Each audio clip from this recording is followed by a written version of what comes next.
সালামু আলাইকুম রহমতুল্লাহ। শুভ সন্ধ্যা।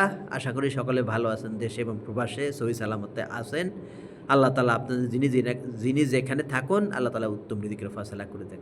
আসলে আমি যে ভাই ভিডিও করতেছি, হয়তো তেমন ভালো দেখা যাচ্ছে না, কেউ মাইন্ড করবেন না দয়া করে। আমি দৃষ্টি প্রতিবন্ধী হাফেজ নূর হোসেন।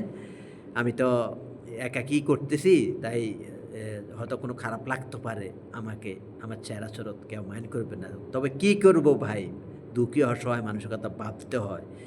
ভাবি, যখন আল্লাহ তাআলা যেদিন থেকে জ্ঞান দিছে ভাবি, আমি কোটিপতির সন্তান ছিলাম। কোনো সময় কখনো বিলাসিতা করিনি।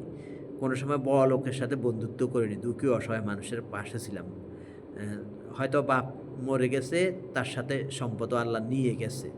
আসলে কোনো সময় বাপে কষ্ট করে সন্তান কোটিপতি হয়। অনেক সময় আবার বাপে লাখপতি কোটিপতি থাকে, সন্তান খাইতে পারে না, এমন অবস্থা আছে আরকি। তো আমি মন আছে কিন্তু ধন নাই। কিন্তু কী করব, জনগণের জন্য সবসময় ভাবি। এই যে সামনে যে আমাদের নির্বাচন আসছে, যেন একজন ভালো শাসক ন্যায়পরায়ণ শাসক আসে, এটাই আমাদের কামনা। কোনো ফ্যাসিবাদ, কোনো অন্যায়কারী জুলুমবাজ যেন এই দেশে না আসে। এটাই আমাদের কামনা বাসনা একমাত্র।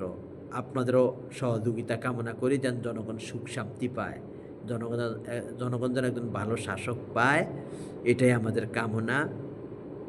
আর আমি তো ওই যে বললাম না, আমি মসজিদ নিয়ে ভাবি, ইমাম মুয়াজ্জিনকে নিয়ে আমি ভাবতেছি, তাদের অধিকার নিয়ে ভাবতেছি। আমাদের সরকার নাকি একটা ইমাম মুয়াজ্জিনের জন্য একটা করেছে।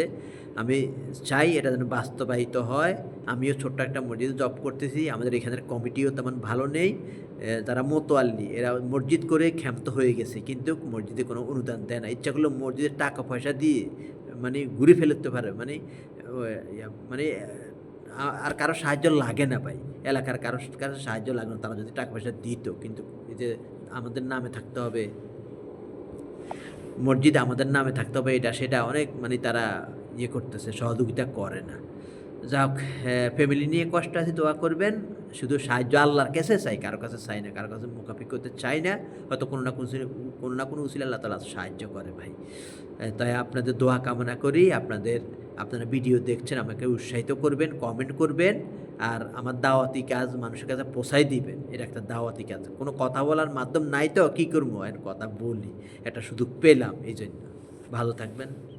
শুভ সন্ধ্যা আবারও জানাই। সালামু আলাইকুম।